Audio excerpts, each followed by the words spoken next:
I think that's all the notes I have. You were talking about agendas for next month.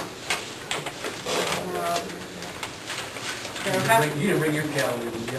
No, but I do have a packet ready to, I shared with Dr. Creamy how, so this is how I organize, so there is a July folder already. So you'll need to take a look at some policies, and in particular the annual and organizational meeting policy that has some changes to it, and an updated wellness policy that has just a few changes to it.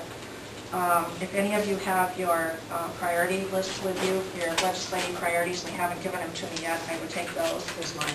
Here's the agreement. Okay. I was thinking there was something else that needed to go on next month's agenda, but I don't remember what it is. Did you guys read the stuff you get from ISB, or do you get it? Because something came across and I was like, oh dear. Ruling on second jobs, did you see that? About a music teacher agrees to give summer guitar lessons to a former student who offers cash. A high school teacher who runs a photography business on the side pressures her students to buy senior pictures from her business. Who has broken the law? Both. The opinion from the Iowa Board of Educational Examiners attorney last month said licensed educators are not allowed to sell photography or tutoring services to students who attend school in the district where the educator works. And I know we have teachers out there tutoring and stuff too.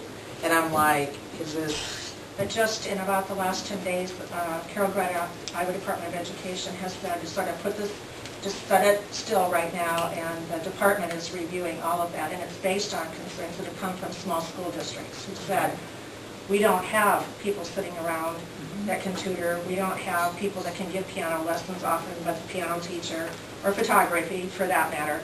And so the most recent email from the department is just that they're looking at have they made a reasonable decision based on all the sizes of communities they have in Iowa. So that did come out by ISB, and it's been some concern across the state of Iowa about sort of that double dipping. So I've got those kids, and then am I selling or am I selling my services? And that ruling hasn't come back out from the Department of Education yet. So Yeah, they said a new interpretation would be out by August, but it was just every once in a while I glance through those to see if there's something there, and I'm like, oh Lord, because I know we had tutors and things like that. So. Yeah, well, and you know what, it's a little bit like the differentiation they had to make in getting quotes and bids, large communities, small communities, because sometimes we can't get 4 or 3 or more than 1 sometimes for something. So I think that's in the same spirit that they're looking at it. Right? Yes, union officials say the board's rule interpretation keeps teachers from boosting their incomes and slams the door on extra sessions for students, especially in rural areas where expertise can be tough to find. So it was just that conflict of interest thing is hitting everywhere. I just want to take you through my list. Are we looking at like the 19th? The 19th? Oh, what day of the week is that? That's on Monday. That's good. When? What? I did check my calendar. That's for me you're talking about? That's fine. That's the 3rd Monday of July would be the 19th for the next board meeting. It'd be likely, right?